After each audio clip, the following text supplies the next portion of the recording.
Request for Resolution Plan RFRP under IBC. Welcome back to our channel. Now we are discussing very interesting topic. This is one of the most important document in the corporate insolvency resolution process, that is RFRP. So we'll discuss what is RFRP and what are the legal provisions governing the RFRP and who prepares RFRP and what is an important in this, why it is important, what are the mandatory contents and rights of the CoC, Committee of Creditors, rights and obligations of the resolution applicants, and performance guarantee we can say, and EMD, Earnest Money Deposit, evaluation matrix, and challenge mechanism. So these things we will discuss in RFRP. So first, what is an RFRP? This is a formal invitation issued by the resolution professional with the approval of the CoC, Committee of Creditors, inviting eligible prospective resolution applicants to submit the resolution plan for the corporate debtor undergoing CIRP, Corporate Insolvency Resolution Process. So this acts as the rule book governing the entire bidding process. Simply, the RFRP tells prospective investors how to submit the resolution plan and what documents to submit and what are the timelines and what is the eligibility condition, evaluation criteria, and financial commitments, legal consequences of non-compliance. So we'll see the legal framework.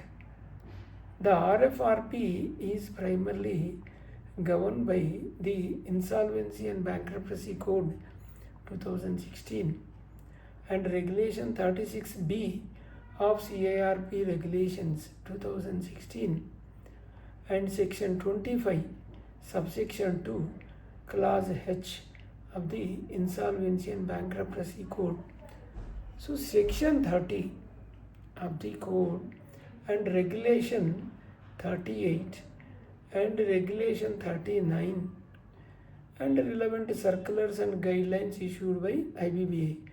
So these are the provisions collectively ensures a transparent, fair, competitive and value maximizing resolution process. Now we will discuss the objectives of the RFRP. The objective is the main objective, or we can say the main objectives to ensure transparency and to create level playing field. We'll see to invite the competitive bids and the maximize the value of the corporate debtor.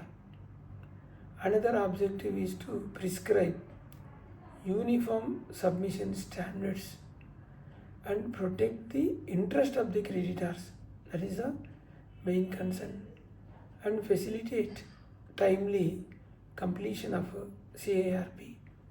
This is the importance and objective of the RFRP.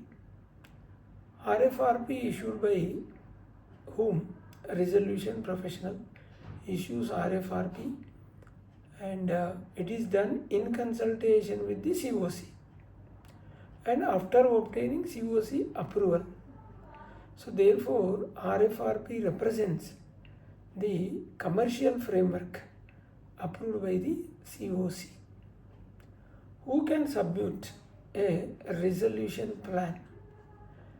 Eligible and only eligible resolution applicants whose names appear in the final list prepared under the Regulation 36A and who satisfies Section 29A of IBC are entitled to submit resolution plan. Applicants who are disqualified under 29A cannot participate. The major components of an RFRP.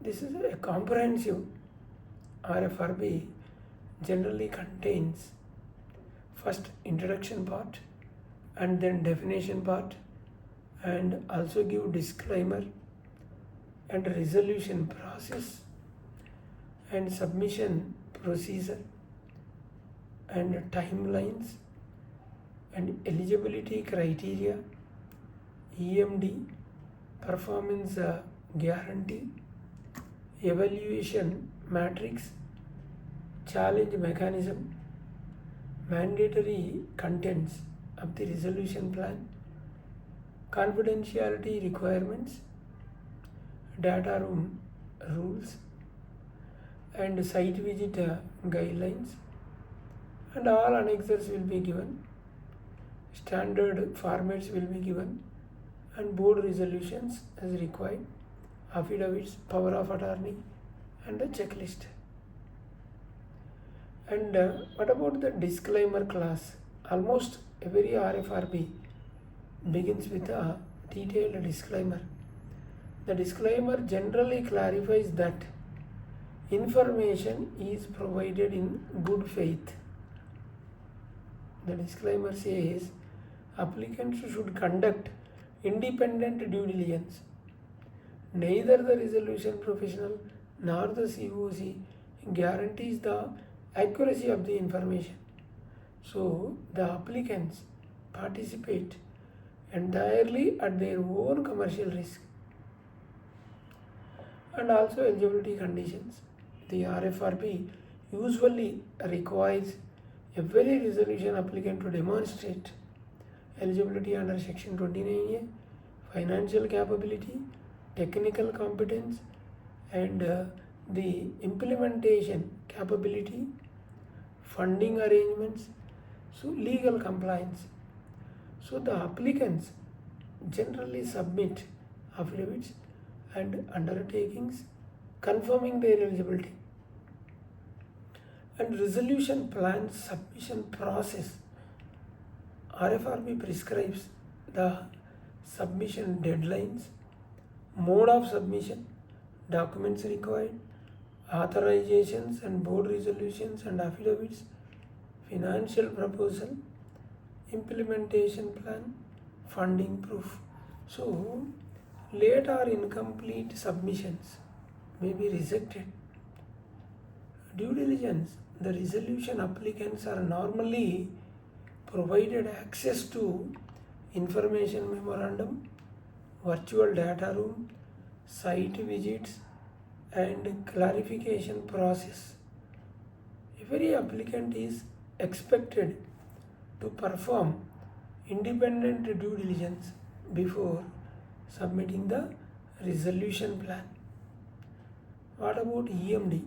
Many RFRPs require submission of a Earnest Money Deposit. Its purpose is to ensuring seriousness of the bidders and preventing speculative bidding, discouraging withdrawal of the resolution plans. RFRP also specifies the amount, mode, validity, refund process, forfeiture conditions. Performance bank guarantee. Another important feature is performance bank guarantee. This protects the creditors if the successful resolution applicant fails to implement the approved resolution plan. Generally, RFRP specifies how much amount and what is the validity, timeline for submission, and conditions for invocation, forfeiture provisions. So the resolution plan validity. Most RFRPs prescribe the minimum validity period during which the resolution plan cannot be withdrawn. So this ensures certainty throughout the approval process. We'll also discuss an evaluation matrix. One of the most critical part of the RFRP is a evaluation matrix. It specifies how the competing resolution plans will be evaluated. The typical parameters includes like a upfront payment and net present value, recovery to creditors, implementation timelines, feasibility, viability, source of funds, management capability, future sustainability. So applicant should carefully understand the evaluation matrix before preparing the resolution plans. And challenging mechanism. Many CIRPs now include a challenging mechanism. The purpose is to maximize the value through competitive bidding. Depending on the CoC approval process, bidders may be required to improve their offers through multiple rounds. RFRP generally specifies minimum incremental bids, number of rounds, timelines, winner selection process, and mandatory contents of the resolution plan. So the complaint resolution plan generally includes payment of CIRP cost, and then treatment of operational creditors, treatment of financial creditors, management of affairs after approval, and then the implementation schedule, monitoring mechanism, what is the source for the funds, and the compliance with section 30, regulation 38, and then confidentiality obligations. Applicant receiving confidential information must execute a confidentiality undertaking and maintain secrecy, avoid sharing information, use information solely for preparing a resolution plan. So the violation may result in disqualification and legal consequences. What are the rights reserved by the Committee of Creditors? Reject any resolution plan, seek revised bids, modify evaluation criteria, negotiations with one or more applicants, cancel the process, invite fresh resolution plans, verify eligibility and funding capability. So these commercial decisions generally fall within the domain of the Committee of Creditors. And consortium participation. Where bids are submitted through consortium, RFRP usually requires consortium agreement and lead manager, lead member, and several joint and several liability, and also power of attorney and special purpose vehicle after approval, and login conditions has to be, all the details has to be given. And withdrawal of the resolution plan, most of the RFRPs expressly prohibit withdrawal after submission, because withdrawal may result in forfeiture of EMD, forfeiture of performance bank guarantee, and disqualification. These are all the unlegal consequences will be there. Practical tips for resolution plan I will give you. Before submitting a plan, read every class carefully, understand the evaluation matrix, verify eligibility under section 29A, complete financial due diligence, arrange committed funding, study the litigation risk and viability, access operational viability, submit all prescribed documents. Now we'll also explain what are the common mistakes generally resolution applicants will do, or that RFRP, the common mistakes includes the incomplete documentation and incorrect affidavits, failure to submit performance security, and unrealistic financial projections, ignoring implementation timelines, inadequate funding proof, non-compliance with the mandatory provisions. These are all the common mistakes which may lead to rejection or the resolution plan. So take care while drafting. Attract quality investors. The well-drafted RFRP will attract a quality investors. It improves recoveries, minimizes disputes, facilitates faster implementation, and it protects the interest of all the stakeholders. This is the importance of the RFRP. Thank you.